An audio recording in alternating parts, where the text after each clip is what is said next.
Universal has changed the coaster game in Florida. And no two coasters better represent that evolution than Velocicoaster and Stardust Racers.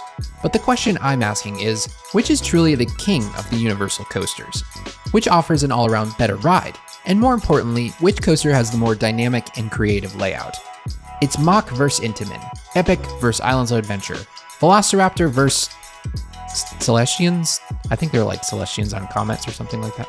Anyway, this is Stardust versus Velocicoaster.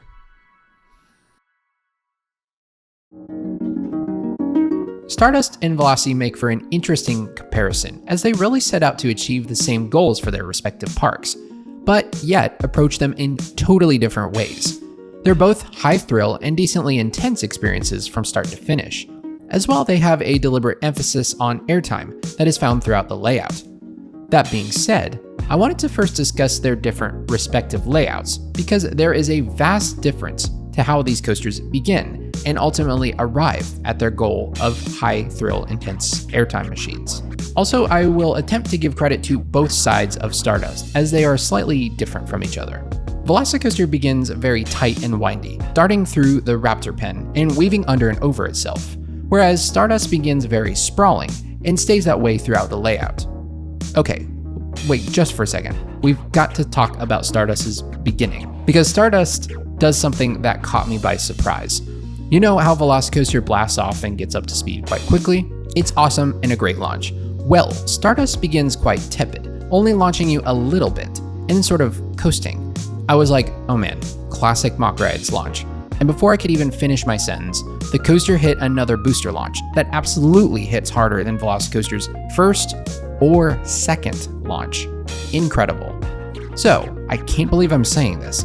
The launches on Stardust are better than Velocicoaster's. I'm not sure how friggin' Mack rides went from Copperhead Strike to a launch better than Intamin, but here we are. So point to Stardust on that one. Okay, so for Velocicoaster, as you are probably well aware, it eventually leaves that Raptor Pen and launches into its top hat, signaling the beginning of the more sprawling second half. However, Stardust, on the other hand, already kind of starts very sprawling in its first half, and by the time you hit the second half, it remains that way the whole ride. Velocicoaster, in a sense, feels like two separate coasters with distinct qualities that I enjoy. It starts relatively intense, but ramps up to expand on that intensity later in the layout, where Stardust is pretty straightforward and ramps up to max intensity and just kind of holds it there for the entire experience. Which approach do I prefer? Well, it's complicated. I'm a huge fan of coasters that are just intense the entire ride, of course. But at the same time, what a coaster does with that intensity is very important and really affects my enjoyment of it. And this is where I think Stardust and Velocicoaster really differ from each other, and I'd like to dedicate this next portion of the video to discussing that.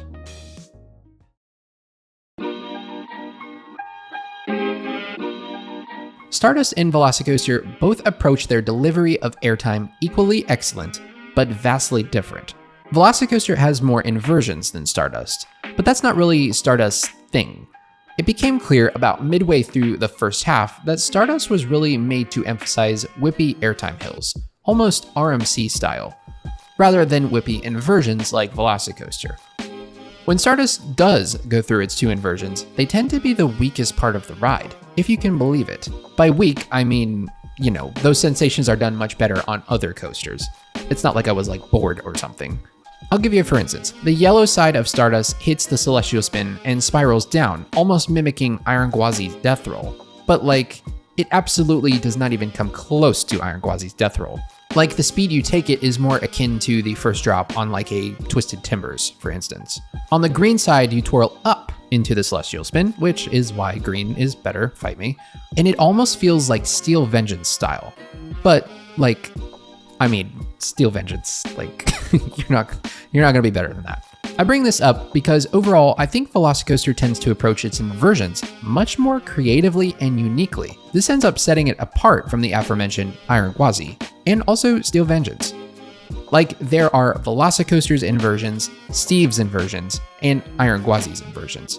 Stardust tends to mimic those coasters, but doesn't achieve the same level with its inversions. However, what shocked me on Stardust is how it approaches its airtime hills, which absolutely give RMC a run for its money. I absolutely do enjoy the whippy airtime hills, and Stardust really does hit them so freaking hard that it's unbelievable. Velocicoaster is noticeably absent of much in the airtime hill department. The one hill I thought was going to be an ejector hill was noticeably tepid. However, it does set up for one of my favorite inversions of all time, the Mosasaurus Roll. And this ultimately leads us back to the topic for this section. Which coaster provides, ooh, did you hear that voice crack? Which coaster provides the better airtime experience? When I said it's complicated, it really is. Velocicoaster provides its strongest airtime through its inversions. Stardust provides its strongest airtime through its hills. Which one is better? Well, I think honestly the airtime is a bit stronger on Stardust. So again, another point to Stardust. But to wrap up the thought on the overall layout, I think Velocicoaster certainly offers a more creative and dynamic layout that really hasn't been mimicked elsewhere. It also provides airtime that seems to come out of nowhere. So on the layout front, I have to give Velocicoaster the point for offering the better layout. It's just more memorable in that regard. Okay, but there is something else memorable on Velocicoaster that is actually noticeably missing from Stardust. And yes, it does have an impact. Be it the grocery store, getting a haircut, or the Starbucks drive-thru, people often ask me, Jake, why is Velocicoaster so high in your top 10 rankings? Well, a large part of this has to do with its theming. Velocicoaster is absolutely a themed experience from start to finish. And even though it is a pure coaster towards its second half, the first half is darting about through rockwork, past raptor statues, and through landscaping. Stardust is more on the pure coaster front, which is honestly different for Universal. I honestly wasn't thinking that the coaster was necessarily needing more theming while on it, but after riding Velocicoaster again, I do deeply appreciate the thematic nature of the coaster. The themed queue, the Raptor Pen, the Islands of Adventure, all of it really does enhance Velocicoaster, and therefore I must give it a point for better theming. But ultimately, the question is, how do all of these elements we've discussed above come together? And is there even a clear victor in that regard? Well, yes. There is a definitive better coaster in my opinion. Which one is it? Well, let's get to our final verdict. Stardust and Velocicoaster are similar in their intention, yet wildly different in their approach. Velocicoaster has the more creative layout and emphasizes airtime on inversions that are highly memorable. And yes, better than other coasters that attempt similar moves. The stall on Velocicoaster is my favorite. The Mosasaurus Roll is incredible, and the coaster starts with a great Immelman and dive loop combo. Stardust inversions do not hit nearly as hard as Velocicoaster's, and as a matter of fact, when compared to other coasters in Florida, it's like not even close to a competition. However, that's not really Stardust's thing. It's clear that Universal wanted to emphasize airtime hills rather than airtime inversions. There is no doubt that this was probably intentional to set it apart from Velocicoaster. Does it end up working in its favor though? Well, one component I've neglected to talk about is the final moments of Stardust. You've hit some amazing airtime hills and had some surprising launches, and even had some surprising positive Gs, which I've neglected to discuss. And yet, as I hit the brake run, I couldn't help but feel that Stardust was missing that final wow moment. Let me explain. Montu has the final whippy corkscrew. Kumba has the final intense helix. Hulk just kind of ends actually. Hagrid's has the drop track in the final launch. And of course, our dearly beloved Velocicoaster has the final Mosasaurus Roll over the water. Stardust does have a fun pop into the brake run, but I suppose I was looking for that final moment to really solidify my final verdict on it being better than Velocicoaster. And to be honest, it never happened. And so I must provide a final point to Velocicoaster for having the better finale. And with that, Velocicoaster, by a narrow margin, comes out on top as the better coaster in my opinion. Don't get me wrong, Stardust is an amazing coaster that gives RMC a run for its money. I hope that's very clear in the video here. Its airtime hills are unbelievable, but ultimately Velocicoaster provides the more unique inversions, creative layout, and overall better experience when adding in the theming component. If you've been around here long, you know I'm a huge fan of coasters that throw a lot of different elements at you, but also surprise you with how the coaster takes those elements. I believe ultimately Velocicoaster does this better. It feels like a tighter experience from a layout perspective. And at the same time, Velocicoaster is also a thematic experience. Some people don't care about that, but for Velocicoaster, it absolutely does help it to stand out.